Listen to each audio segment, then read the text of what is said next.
আজকে আলোচনা শুরু করছি এবং আমি প্রতিদিনের মতোই একটা মানসিক রুব্রিক নিয়ে আলোচনা করব। পরে আমার স্যার, আমার গুরু, শিক্ষাগুরু ডাক্তার কেসি দাসের বই থেকে আমরা কিছু শিখবো বা আলোচনা করব। প্রথম হচ্ছে সেন্সুরিয়াস বা ক্রিটিক্যাল। সেন্সোরিয়াস কমা দিয়ে ক্রিটিক্যাল দুটোর কিন্তু ডিকশনারিগত মানের পার্থক্য আমি খুঁজে বার করতে পারিনি। তবু আমরা দুটোরই একই মানে দেখা যাচ্ছে। এখন ডাক্তার কেন কি কারণে ওটা দিয়েছেন, দুটো কি দিয়েছেন কেন, এটা মানে জোর দেওয়ার জন্য কিনা আমি সেটা বলতে পারছি না। যাই হোক, আমি সেন্সুরিয়াস কথাটাকে গুরুত্ব দেবো, কারণ আমরা স্যারের কাছে সেন্সুরিয়াস কথাটাই শিখেছি। তা সেন্সুরিয়াস এর বাংলা অর্থ কি? দোষদর্শী, ত্রুটি সন্ধানী, তীব্র সমালোচনাপূর্ণ, ছিদ্রান্বেষী ইত্যাদি। ডিকশনারিতে বিভিন্ন রকম মানে আছে।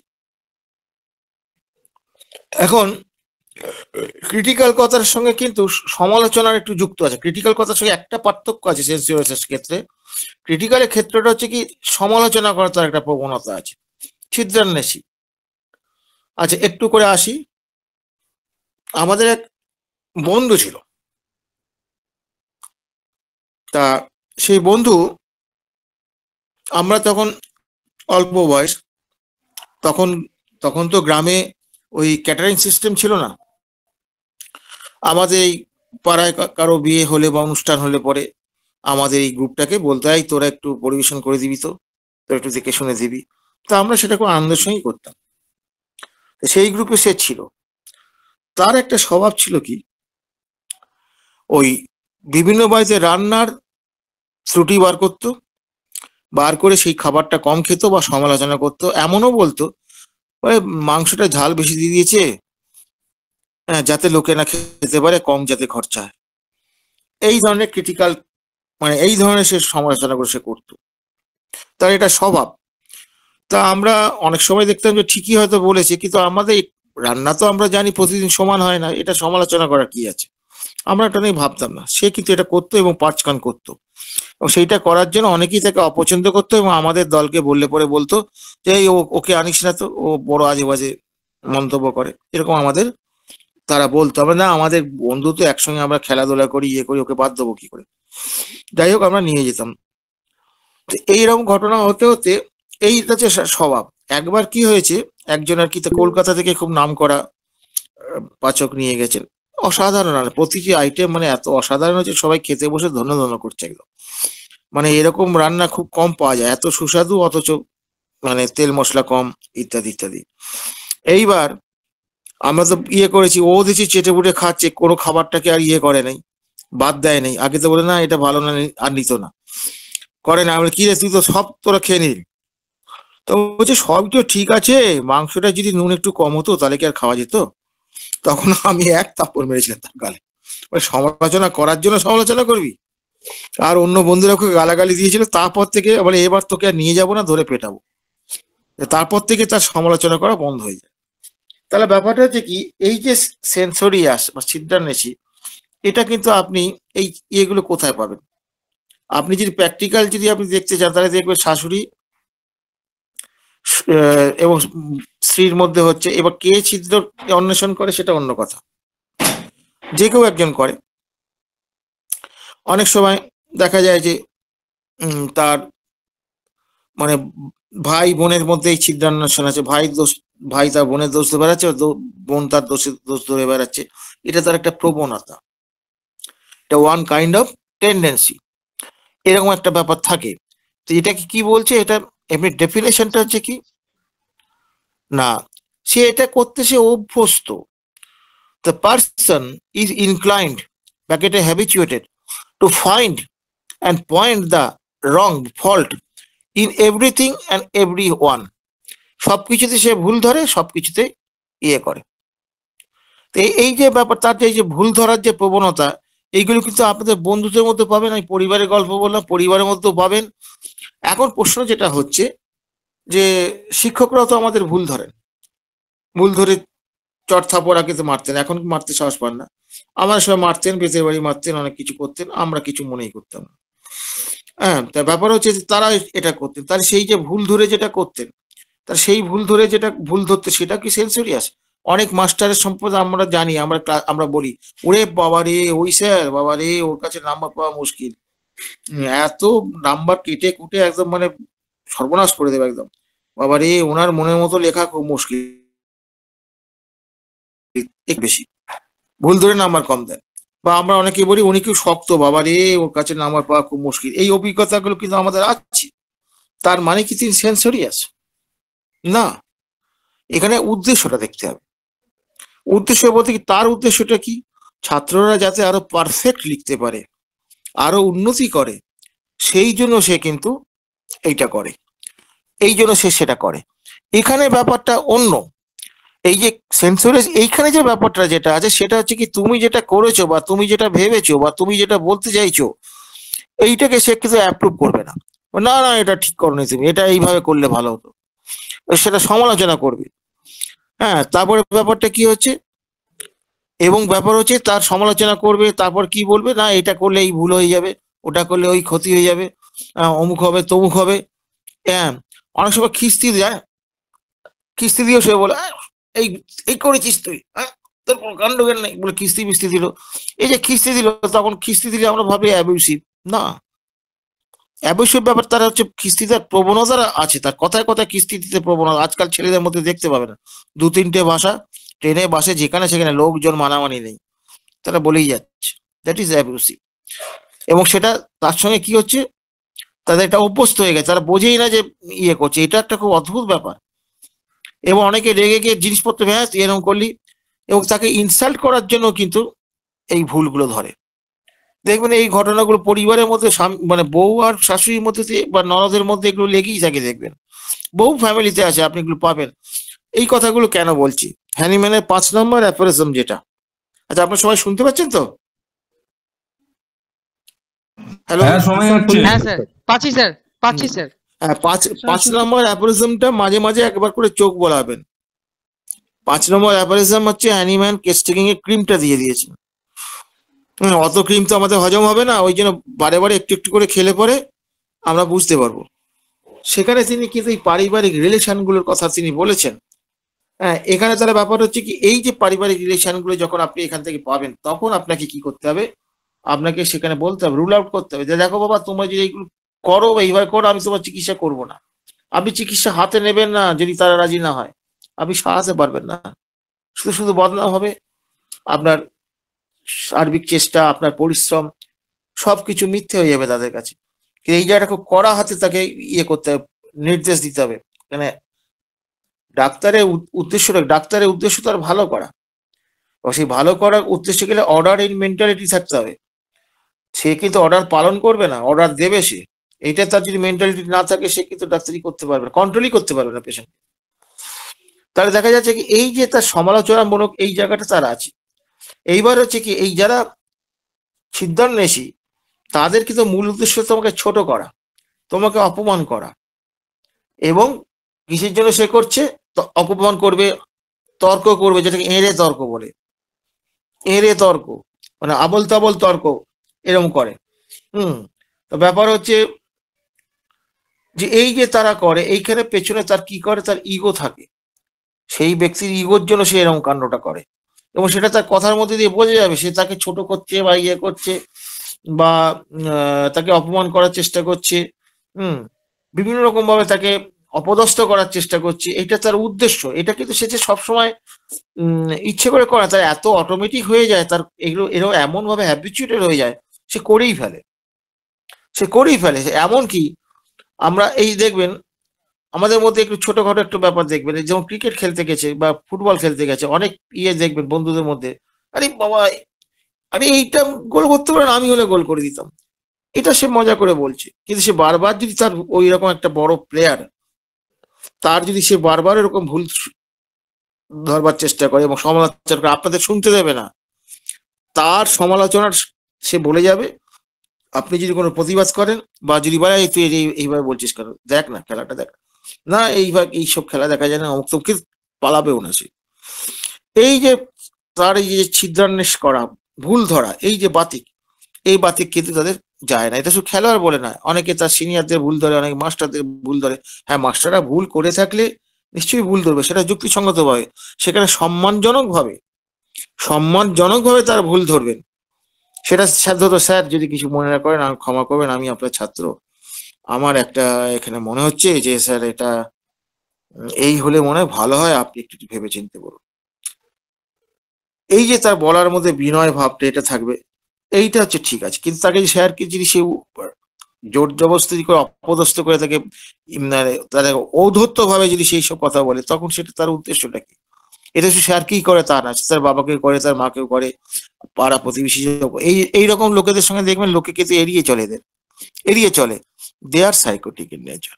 কারণ তার মূল উদ্দেশ্য কি? আমি বড়, আমি ভুল ধরতে পারি, আমি ভুল করি না, তুমি ভুল করেছো, তোমার ভুল আমি ধরিয়ে দেবো। এবং সেই ধরিয়ে দেওয়ার কোনো জায়গা নেই, লোকজনের মাঝেও ধরিয়ে দেবে।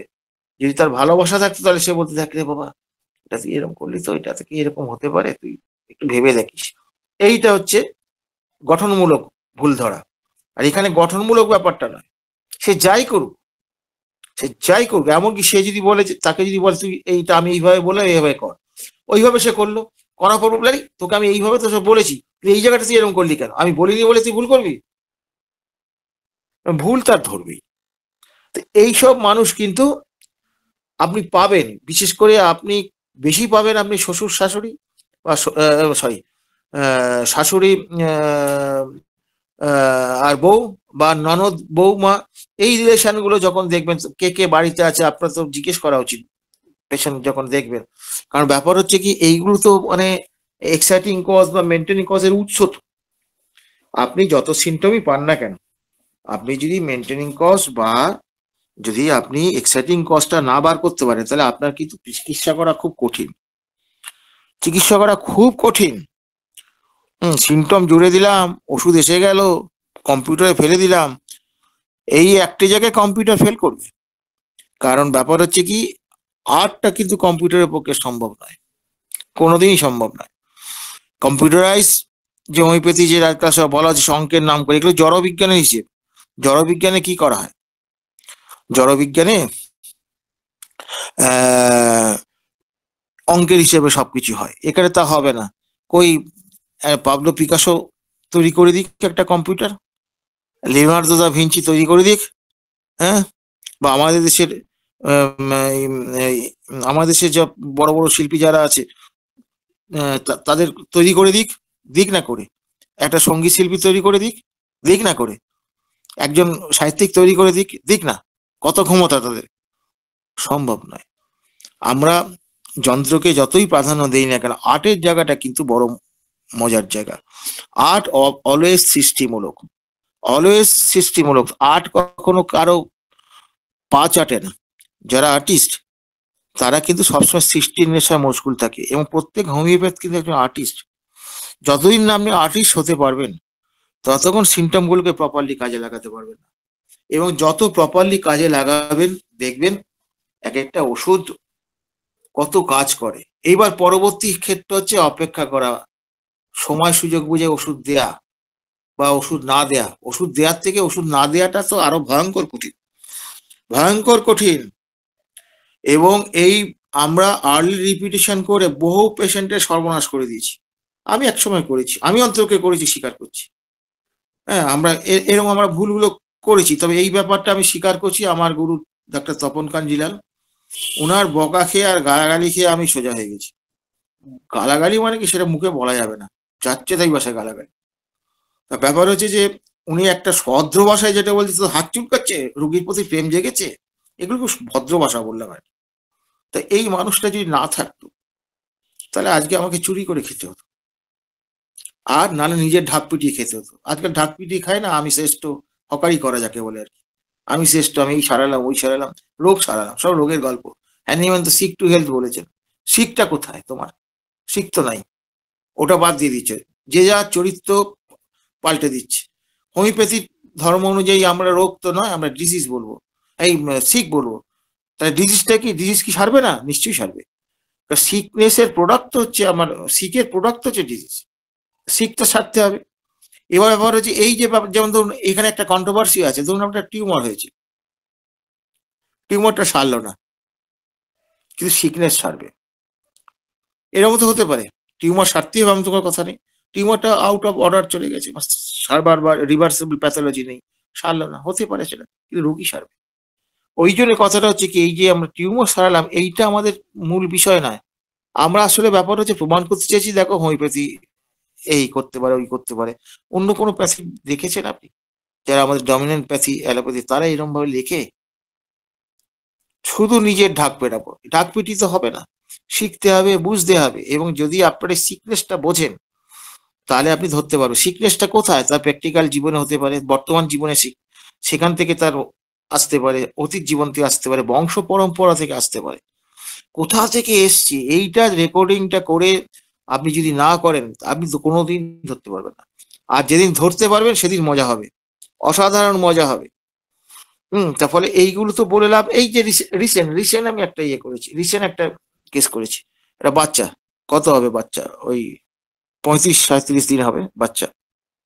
তা তার ওই পায়খানার খুব পায়খানার খুব প্রকোপ, পায়খানার ঝামেলা অমুক তমুক। তখন ব্যাপারটা হচ্ছে কি যে আমি পায়খানা ঝামেলা ডাক্তার দেখাচ্ছি, ডাক্তার এই স্পেশালিস্ট দেখিয়েছে, কিন্তু তার ওষুধে কিছু হচ্ছে না, নাথিং এলস, কিচ্ছু। পায়খানা 8 বার 10 বার করছে, পায়খানা বিশ্রী গন্ধ, সে বিভিন্ন রকম ব্যাপার। এইবার হচ্ছে কি এই পেশেন্টটার যেটা বলছে, এই 35-37 দিনের বাচ্চা, সে বলছে কি যে পায়খানা করলে সে কন্টিনিউয়াস চিলিয়ে যাবে যতক্ষণ না তাকে পরিষ্কার করি, পরিষ্কার করলেই ব্যাস চুপ, তারপর ঘুমিয়ে গেল বা তারপর হাসি খুশি তার ফেরত চলে আসলো। এই জায়গাটাকে কিন্তু আমাকে খুব ইয়ে করেছে, মানে ভাবিয়ে তুলেছে। তারপর আমি তাদের বাবা মায়ের জিজ্ঞেস করলাম, আমি ইচ্ছা করে জিজ্ঞেস করি, আন্দাজ করেছি, জিজ্ঞেস করে দেখা গেলাম যে তার ক্যান্সার, তাদের বংশ পাওয়া গেল। এই তার মায়ের কিছু হিস্ট্রি নিলাম, নিয়ে টিয়ে তাকে কিন্তু আমি কার্সিনোসিন দিয়েছিলাম। এই কার্সিনোসিন দেওয়ার পর রেজাল্টটা কিন্তু অসাধারণ রেজাল্ট এসেছে। তাহলে এখানে মূল ব্যাপারটা কি হচ্ছে, এই যে আমি সাবজেক্টিভ সিমটমটা পেলাম, যদিও এখানে দেখে পেলাম, এটা অবজেক্টিভ বলা হয় বটে, কিন্তু কোনো হার্ড অ্যান্ড ফাস্ট রুল নেই সিমটমের মধ্যে। এই যে তাকে দেখলাম, এখানে ব্যাপারটা কি, পায়খানা হলে পরে একটা ওইটুকু শিশু সে কন্টিনিউয়াস রেসপন্স করছে, কন্টিনিউয়াস সে অস্বস্তি বোধ করছে, ইয়ে করছে, করে দিলেই ব্যাস। তার এই যে ব্যাপারটা, যেটা তার মায়ের ক্ষেত্রে ফার্স্ট রিয়াকশন আমি পেয়েছি, মায়ের ক্ষেত্রে তারই আমি জিজ্ঞেস করেছি, তাও স্বামী বলছে ও বাতিকগ্রস্ত, ধোয়ার বাতিক, শুধু ধোবে, পরিষ্কার করে মুছবে, এইসব বলেছে। তো এই যে ব্যাপারটা কিরকম হলো, তাহলে এইখান থেকে তাহলে দেখা যাচ্ছে তাকে আমি কার্সিনোসিন দিয়েছি, রেজাল্ট দুর্দান্ত এসে। এই যে বাচ্চা শিশুটাকে আমি দেখলাম, দেখে যে আমি যে বুঝলাম, এই যে আর্টটা, এইটা থেকে বুঝলাম এটা কি কোনো কম্পিউটার করে দিতে পারবে।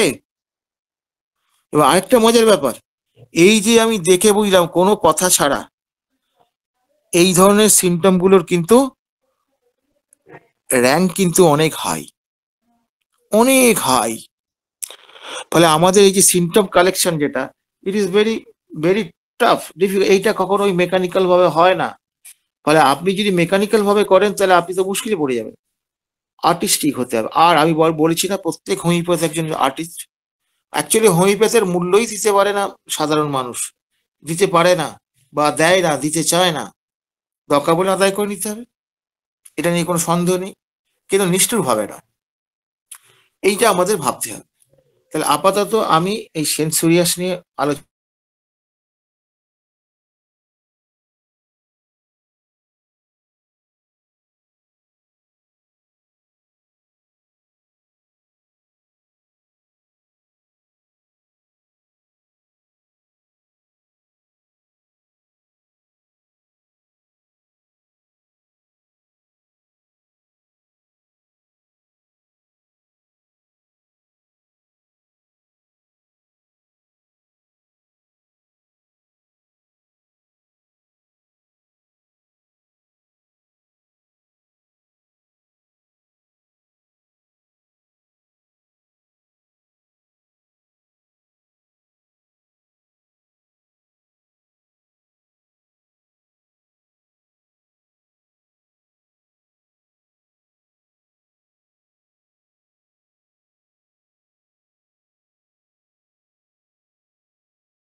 তো এগুলো স্যার আমাদের কাছে বলতে চাবে না, তাই যেহেতু এগুলো তার উইক পয়েন্ট, তো আমরা রুগীর কাছ থেকে কিভাবে লক্ষণটা ধরতে পারি বা রুগীরা আমাদেরকে কিভাবে কিরকম ভাষণ দিতে পারে হ্যাঁ হ্যাঁ, এই সেটা ব্যাপারে যদি সেটা স্যার উপায় কোনো আছে। প্র্যাকটিক্যাল যদি। সেটা হচ্ছে যে পেশেন্টকে আলাদাভাবে জিজ্ঞেস করতে বলতো, যারা আসবে নতুন পেশেন্ট তাদের বলবেন যে দেখুন আপনাদের কিন্তু প্রয়োজন হলে আমি আলাদা করে জিজ্ঞাসাবাদ করতে পারি, সেটা যদি আপত্তি থাকে তাহলে আসবেন না, ঠিক আছে? তার জুনিয়রদের এখনই আপত্তি থেকে আসবেন না, এই বড় কথাটা না বলাই ভালো। জুনিয়রদের বলতে হবে দেখুন আলাদা করে আমাদের নিয়ম আছে, আমরা কিন্তু আপনাদের আলাদা করে দেব, আলাদা করে আমি কিছু প্রশ্ন আমাদের আছে যেগুলো সবার সামনে আমি করতে পারবো না, এইভাবে তাকে রাজি করাতে হবে। এইবার তারপর কি এইবার পেশেন্টের কথাগুলো শুনে অনেক সময় বউরা কিন্তু মিথ্যা কথাও বলে, বা শাশুড়িও মিথ্যা কথা বলে, মিথ্যা কথা বলার প্রবণতা অনেকে থাকে এরকম। তো সেটা আপনাকে ওইখান থেকে কথাগুলো বার করেন। এইবার কি করতে হবে, যে পেশেন্ট ধরুন তাকে বার করে দিলেন, বার করে দিয়ে এইবার এদের সঙ্গে কথা বলতে হবে। এই দুটোর ক্রস করলে পরে আপনি ধরে ফেলবেন, ধরতে অসুবিধা হবে না। ক্রস করলে না দুটোর মধ্যে একটা দু ধরনের কথা শুনলেন, তো ওখান থেকে আপনি বুঝে যাবেন ব্যাপারটা কি। দেয়ার ইজ সামথিং রং, এটা তো বুঝতে পারছেন, এটা নিয়ে কোনো সন্দেহ নেই। বুঝে গেছে ব্যাপারটা? হ্যালো? জি স্যার, বুঝতে পেরেছি স্যার, ধন্যবাদ স্যার। আমি এই রিসেন্ট আবার ওই কাশি একটা মেরেছি বাচ্চাকে সপ্তাহখানেক আগে। আচ্ছা, আর কারো কোনো প্রশ্ন আছে? সেন্সোরিয়াস রুব্রিকটি নিয়ে কারো যদি প্রশ্ন থাকে করুন।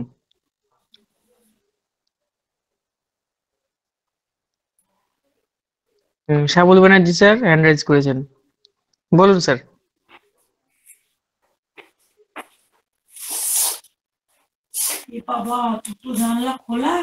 এবার জানলাটা বন্ধ করে দাও, ও নেট আসছিল না ওই জন্য জানলা খুলেছি। শ্যামল ব্যানার্জি স্যার হ্যান্ড রাইজ করেছেন, বলুন স্যার। হ্যাঁ, বলছি সমালোচনা করা আর হিংসা করে থেকে নিন্দা করা, হিংসা থেকে, এই দুটোর মধ্যে পার্থক্য কেমন দাঁড়াবে? ঈর্ষা থেকে সমালোচনা করা ব্যাপারটা হচ্ছে কি, তার সমালোচনা করা হ্যাবিট। যারা ঈর্ষা থেকে করবে তারা তো ওই ব্যক্তি বিশেষে ঈর্ষা করে, ঈর্ষা তো সবাইকে করা যায় না একসঙ্গে। ব্যক্তি বিশেষে ঈর্ষা থাকবে, সেইখান থেকে তার সমালোচনা করবে, সেই ইয়ে থেকে। এইবার দেখতে হবে তার এইটা প্রবণতাটা কতটা তীব্র, সমালোচনা করাটা। বোঝা গেছে ব্যাপারটা? আর একটা ব্যাপার হচ্ছে কি, এই যে ফল হ্যাঁ, ধরা, এটা তো সামনাসামনি ধরা হয় সাধারণত, এটা পেছনে তো ধরা হয় না, এটা সামনাসামনি ধরবে তো। আমার কথাটা ব্ল্যাকমেল বুঝতে করা পেরেছো? একটা, ব্ল্যাকমেল করা। ব্ল্যাকমেল করা তো উদ্দেশ্য অন্য। ব্ল্যাকমেল করা সেখানে তো ভয় দেখানো, সেটাও সাইকোটিক। ভয় দেখানো, সেটা কৌশল, এটা ডাইরেক্ট কৌশল বটে। ওটা কৌশল তো একটা, হুম। ভয় দেখিয়ে কাজ উদ্ধার করা, ওটা একটা কৌশল তো। দেখতে হবে মোডাস অপারেন্ডিটা কি, কি কেন সে এরকম করতে চাইছে, তার উদ্দেশ্যটা কি, এইটা তো হ্যাবিট কিনা, এবার সেটা বার করতে হবে। সে তো শুধু তারই ধরে যার হচ্ছে সেন্সিটিভ হ্যাবিট আছে। দেখবেন অনেক বন্ধু আপনি জীবনে দুই একজন পাবেন যাদের স্বভাবই হচ্ছে অন্যের সমালোচনা করা এবং ভুল ধরা। দেখবেন তারা সামনাসামনি ভুল ধরে এবং সেখানে বলবে আমি এইভাবে আমি ওকে বলেছিলাম এটা এইভাবে করলো না, করেই ক্ষতি হয়ে গেল, অমুক হলো তমুক হলো। দেখবেন বলতেই থাকবে সবসময় আমিকে দেখবেন ইয়ে করবে, যখন সেন্সিটিভ থাকবে তখন আমিকে ইয়ে করবে। আর যে ক্ষেত্রে ধরুন আপনার ওই ইয়ে থাকবে, ওই ঈর্ষা থাকবে, সেখানে আমিটা থাকবে না, আমিটা ব্যাকে থাকবে, বুঝতে দেবে না সে। কথাটা বোঝা গেছে ব্যাপারটা? এটা হাইডিং নেচার একটা। হাইডিং নেচার তো আমিতেও আছে, আমি তো ইগো, এখানেও হাইডিং নেচার আছে, কিন্তু এইখানে হাইডিং নেচার নেই। ইগোর ক্ষেত্রে হচ্ছে শো করা, শোম্যানশিপ। দুটো রূপ তো, এক ইনকর্ডিনেশন না, যা নয় তার থেকে বেশি, আর যা আছে তার থেকে কম দেখানো, দেখানো এটা জোর করে দেখানো। এই যে দুটো ব্যাপার, দুটোই তো আপনার ইনকর্ডিনেশন, দুটোর উপর থাকবে। আপনি যদি মেডোরিনাম আর থুজার মধ্যে যদি দেখেন, মেডোরিনামের পেশেন্ট হচ্ছে হাইলাইট করবে নিজেকে, আমি খুব ভালো, আমি খুব ইয়ে, তার জন্য সে দান ধ্যান করবে, ইত্যাদি ইত্যাদি অনেক কিছু সে করবে। সে ওইটা সে নিজেকে হাইলাইট করার চেষ্টা করে, সেটা কিন্তু এক্সাজারেশন, অতিরঞ্জন করা, এটা সে করবে। আবার সুজার পেশেন্ট হলে সে কিন্তু সেও ভালো দেখাবে, কিন্তু তার আসল উদ্দেশ্যটাকে সে গোপন রাখবে। সে কিন্তু করবে না চট করে উপকারটা। উপকার করলে তার পাশাপাশি হিসেবটা সে মিলিয়ে নেবে, তার নিজস্ব হিসাবটা নিজের স্বার্থটা মিলিয়ে নেবে। সেটা কিন্তু মেডরিনাল পেশেন্ট করবে না। ও নামটা চায়, সুনামটা চায়, এরকম একটা ব্যাপার আছে। দুটোর মধ্যে সূক্ষ্ম পার্থক্য আছে, এই যে মানে প্রকাশের মধ্যে। এইভাবে তো ড্রাগগুলোকে চিনতে হয় রে বাবা। এবং মেডরিনাল পেশেন্টের অ্যাংজাইটি লেভেলটা খুব হাই, হ্যাঁ, কন্টিনিউয়াস অ্যাংজাইটি, যেটা সুজার মধ্যে নেই। এইভাবে ছোট ছোট জায়গা থেকে এগুলো পার্থক্য করতে হয়। আর এই জায়গাগুলো চিনলে পরে ড্রাগ সিলেকশনটা খুব সোজা হয়ে যায়, মায়াজমটা বুঝলে কোনটা লাগবে কোনটা লাগবে না সিমটমটা।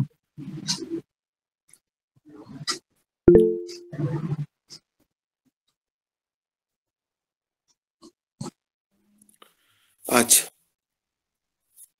স্যার এখানে একটা প্রশ্ন এসছে, কি ফাস্টিডিয়াসের আর্সেনিক আর কার্সিনোসিনের পার্থক্য? এটা গভীরতার পার্থক্য, গভীরতার পার্থক্য। একটা ড্রাগের আমরা আর্সেনিক দেখতে গেলে শুধুমাত্র ফাস্টিডিয়াস দিয়ে আমরা তাকে ইয়ে করতে পারবো না। দুটো মাপ মাপ, কারণ আমাদের এইসব মাপ করার তো কোনো মেশিন নেই, ফিতে নেই। এটা হচ্ছে অবজারভেশন করে দেখতে হবে দুটোর মধ্যে পার্থক্যটা কোথায়।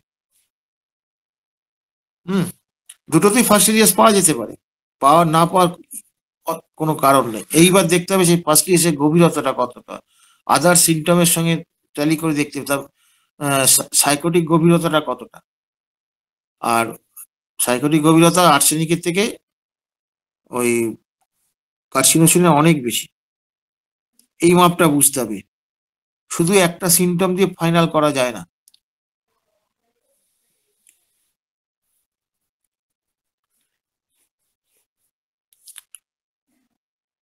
ঠিক আছে, প্রকাশের ভঙ্গির কিছু পার্থক্য থাকে।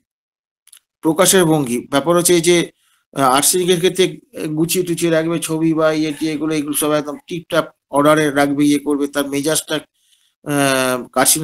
কার্সিনোসিনের থেকে তার মেজাজটা বেশি, মেজাজটা বেশি দুম করে তার মেজাজ উঠে যায়। এই যে এই কতগুলো জায়গা, ছোট ছোট জায়গা আছে, এইটা দেখে ধরতে, কিন্তু ওইটা দেখে আর্সেনিকের ইয়ে বলা যাবে না। আর্সেনিক বলতে গেলে ওই একটা সিমটমের প্রকারভেদ থেকে আর্সেনিক ধরবো, এইটা মারাত্মক ভুলের ব্যাপার। বরঞ্চ আমাকে ধরতে হবে ওইটা পাশাপাশি আমাকে যেটা করতে হবে, অন্যান্য সিমটম গুলো দেখতে হবে। দেখার পরে এবার তার মায়াজমেটিক অ্যানালাইসিস করে দেখতে হবে যে কোন কোন মায়াজমের প্রাধান্য বেশি। শুধুমাত্র সিমটমের প্রাধান্য দেখলে হবে না। সিমটম আমরা তো এর আগেও আলোচনা করেছি আমি সুজা চ্যাপ্টারে, যেখানে ওই সাইকোটিক কেসগুলোতে কি হবে না, ওই আর্সেনিকের সিমটম সব ম্যাচিং করে যাবে, কিন্তু সারবে না, কারণ তার গভীরতা নেই। ফলে ম্যাচিং করলেই শুধু হচ্ছে না, মায়াজমেটিক ম্যাচিংটা করছে কিনা সেটাও বুঝতে হবে। এইখানেই তো গন্ডগোলের জায়গা, এইটাই তো আর্টের জায়গা। এটা তো আপনার রেপার্টারি দেখাবে না, কোনোদিন দেখাবে না। এটা করতে করতে এসে যাবে, এই পার্থক্যটা নিজে নিজে উপলব্ধি করা যায় করতে করতে। না এইটা আর্সেনিকের, এটা ইয়ের না, এটা বোঝে যায়। স্যার আধুনিক যে সাইকোলজি আর আমাদের হোমিওপ্যাথি সাইকোলজি এর মধ্যে সম্পর্ক কিরকম?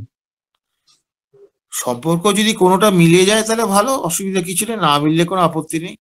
কারণ আমাদের তো সাইকোলজিক্যাল ব্যাপারটা মোর অর লেস তো ড্রাগ প্রুভিং করে পাওয়া, আর ওদের তো ওটা তা না, ওটা তো তাত্ত্বিক ব্যাপার, ওরা তো ড্রাগ প্রুভিং করেনি তো। ওইখানে তো মূল গেঁড়াকলটা তাত্ত্বিক ব্যাপার। আর এখানে ব্যাপারটা কিরকম, ড্রাগ প্রুভিং করে পাওয়া গেছে, ওষুধ দেওয়ার পর তার মানসিক পরিবর্তনগুলো তো আমরা দেখতে পাই, স্টেজ বাই স্টেজ যে পরিবর্তনগুলো, যারা একটু কিন অবজারভার তারা তো দেখতে পায় কিভাবে স্টেজগুলো আস্তে আস্তে ইমপ্রুভ করছে। ইমপ্রুভ করলে তার হচ্ছে এক্সপ্রেশনও ইমপ্রুভ করে যায়,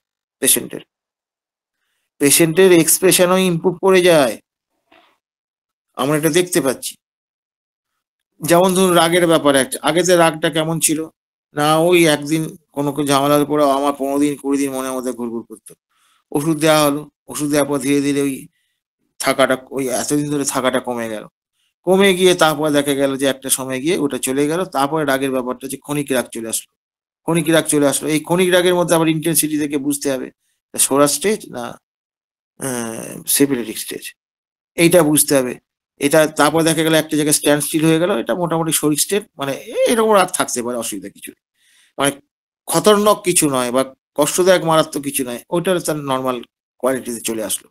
এই যে পরিবর্তনগুলো আমরা দেখতে পাই সাইকোলজি, প্র্যাকটিক্যাল পরিবর্তনগুলো, এই পরিবর্তনগুলো ওরা স্টেজ বাই স্টেজ দেখাতে পারবে না তো। তাত্ত্বিক ব্যাপার তো। আর তাত্ত্বিক ব্যাপার ওরা ওই কাউন্সিলিং করে যেটুকু করতে পারে। কাউন্সিলিং করলে সবাই নেবে? সাইকোটিক পেশেন্ট নেবে? সিফিলিসিস যে ডাল পেশেন্ট হয় সে নিতে পারবে? সিফিলিটিক পেশেন্টের ক্ষেত্রে কি করা হয়? সেখানে হ্যাবিট করা হয়। কথা বলার হ্যাবিট, কাজের হ্যাবিট, এই করে করে তাদের অভ্যাস করানো হয়। সেটা দিয়ে তো তার তো ইয়ে খুলবে না, তার তো নিজস্বতা তো আসবে না কোনোদিন। যেটুকু হবে সেইটুকুই, তারপরে সে কিছু করতে পারবে না। এই জায়গাগুলো কিন্তু হোমিওপ্যাথি কিন্তু ট্রিমান্ডাস কাজ দিতে পারে। আমি বলছি না যে সব ক্ষেত্রে একদম কিওর করে দেবে তা নয়, কিন্তু ওদের থেকে 1000 গুণ ভালো দেবে, এটা নিয়ে কোনো সন্দেহ নেই। যে হোমিওপ্যাথিটা যদি আপনারা ঠিক মতন পড়েন, পড়লে আসবে। খাটতে হবে, প্রচুর খাটতে হবে। আর নিজের ফেলিওর গুলো লুকোলে হবে না, বন্ধুদের মধ্যে প্রকাশ করতে হবে। দেখ আমি এটা দিলাম, এই ছিল, এরকম কেন হলো বুঝতে পারছি না, এই আলোচনা, তারা সমালোচনা করলে সেটা সহ্য করতে শিখতে হবে। কারণ যে সমালোচনা করে বন্ধুদের মধ্যে, সে কিন্তু অ্যাকচুয়ালি তার উপকারী করতে চায়। আমরা সেটা বুঝি না, আমাদের ইগোতে লাগে, ওকে এড়িয়ে চলি। বাবারে কঠোর সমালোচনা করে, পছন্দ হয় না, তার হয়তো বলার ভাষাটা হয়তো ঠিক নেই, সেটা হতে পারে, কিন্তু হলো আমার উপকারের জন্য যদি সে বলে থাকে, মোডাস অপারেন্ডিটা যদি আমি বুঝি, তাহলে আমি রাগ করবো কেন? এইটুকু লজিক্যাল মাইন্ড তো থাকতে হবে, না থাকলে কি করে হবে? এইটুকু হলো। এটা নিয়ে আর এই রুব্রিক নিয়ে আর কিছু বলার আছে?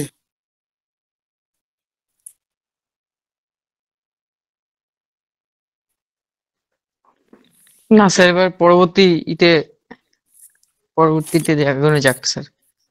ঠিক আছে, রাতও তো হয়েছে, আজকে একটু গন্ডগোল হয়ে গেল না?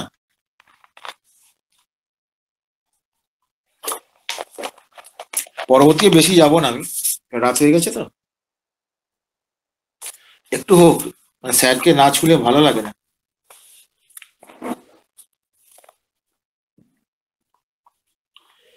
মনে হয় সবই ভুল।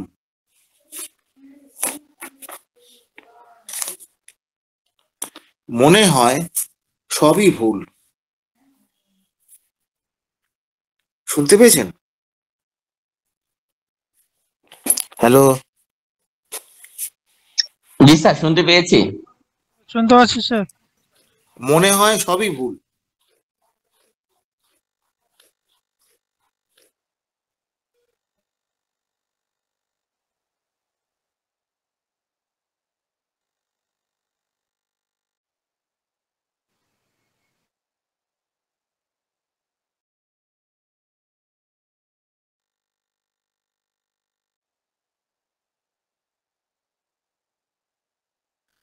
মনে হয় সবই ভুল, কেউ বলবেন?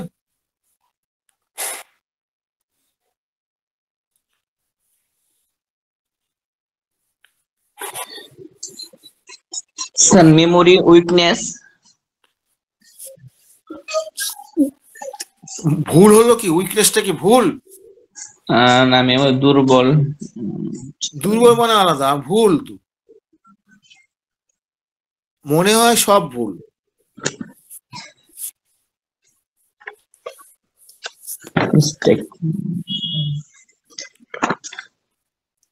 এনিওয়ান, যে কেউ বলতে পারে, কোনো ব্যাপার নেই।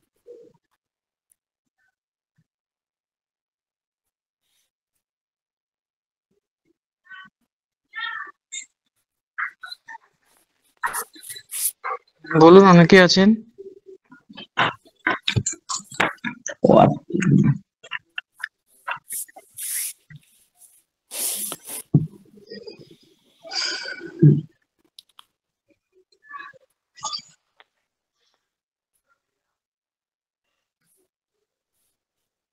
স্যার বলবো? বলে হ্যাঁ, দিচ্ছি। হ্যাঁ, মাইন্ড চ্যাপ্টারে আছে রং এভরিথিং সিমস কত পাতা বলে দাও। 95। এই ইংরেজিগুলো একটু জানতে হবে, ইংরেজিটা জানলে পরেই খোঁজার জায়গাটা এসে যাবে। মাইন্ডে তো পাওয়া যাবে, এটা সবাই বুঝতেই পারছে। হুম।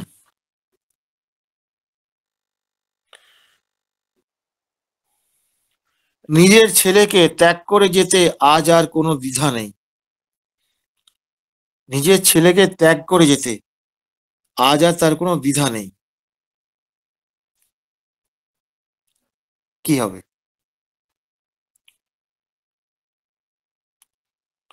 নিজের ছেলেকে ত্যাগ করে যেতে, তার মানে ছেলেকে ছেড়ে দিয়ে চলে যায়, তার সঙ্গে আর সম্পর্ক রাখবে না।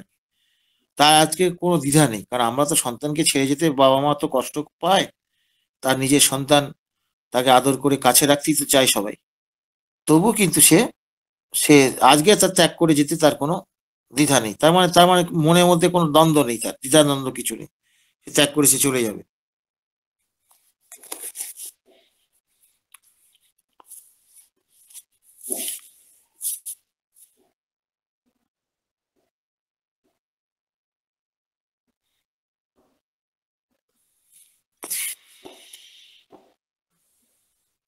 এনিওয়ান?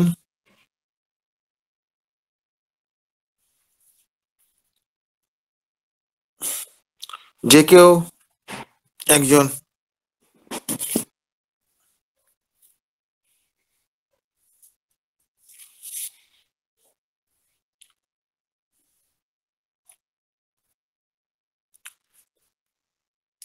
কেউ বলবেন?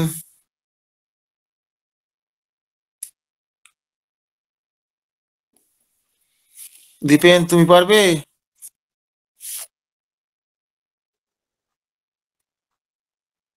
ও স্যার বই আছে তো, আমি বলছি না। আচ্ছা, ঠিক আছে। না হলে বলতে হবে স্যার। হ্যাঁ, কেউ না পারলে তখন বলতে হবে। এইটা বোঝা তো।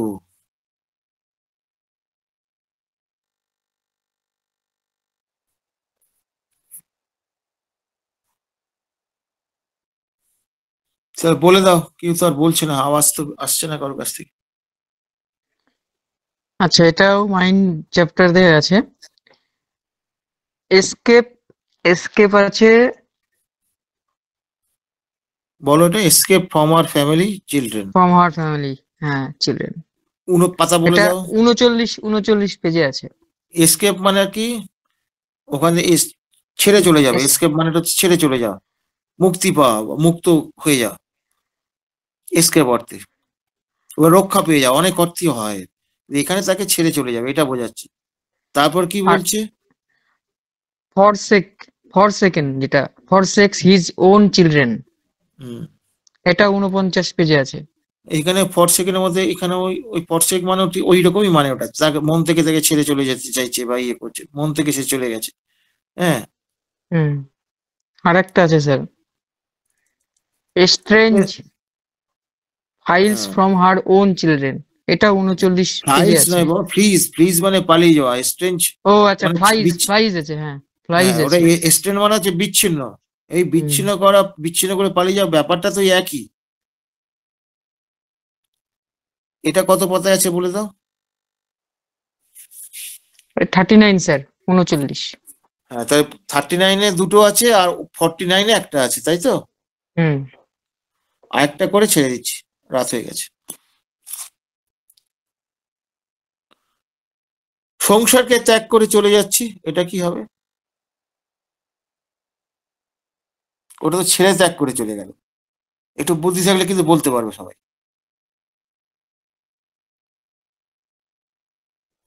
স্যার প্লিজ স্যার আরেকবার একটু বলেন স্যার, প্লিজ স্যার। কোনটা? স্যার আরেকবার একটু প্লিজ স্যার, বাংলাটা যেটা বললেন। সংসারকে ত্যাগ করে চলে যাচ্ছে, এটা? জি স্যার, এটা জি স্যার। হ্যাঁ, সংসারকে ত্যাগ করে চলে যাচ্ছি, এটা বলছে একজন। এটা ওই আগেরটা থেকে একটু বুদ্ধি নিলে পরেই হয়ে যাবে।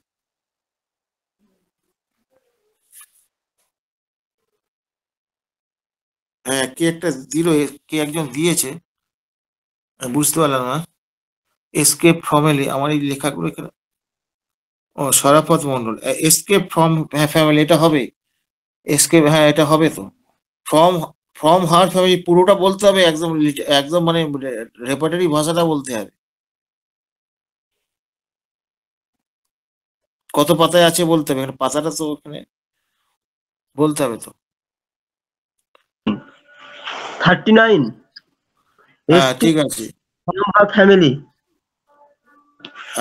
Thank you. কে বললেন আমি বুঝতে পারলাম না। অমিত কোলাল। ঠিক আছে, তারপরে আরেকটা আছে, আরেকটা হবে বাবা, আরেকটা হবে, আরেকটা হবে, যেটা ওর মধ্যে ছিল যে ত্যাগ করে যাওয়া। ত্যাগ করে যাওয়াটা এখানে মূল ব্যাপার। ওটা কি হবে?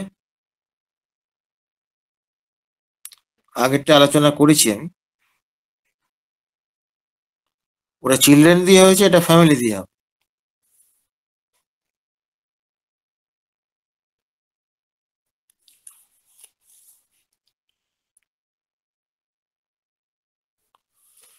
শোনা যাচ্ছে? পরেরটাতেই আছে এস্টেন, এস্টার্ন এস trans family from, family form her, হ্যাঁ এটা এটা 39ই হবে। তার পরেরটাতে আছে। হ্যাঁ হ্যাঁ, ঠিক।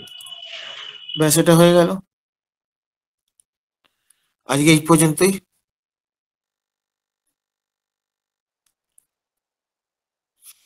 আজকে এই পর্যন্ত ইয়ে করে আমরা বিদায় নিচ্ছি।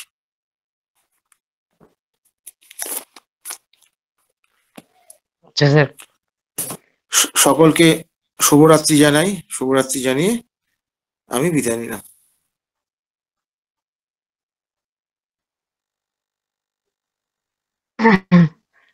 সকলকে শুভরাত্রি জানাই। আজকের আলোচনা আমরা এখানে শেষ করছি। সকলে ভালো থাকবেন, সুস্থ থাকবেন।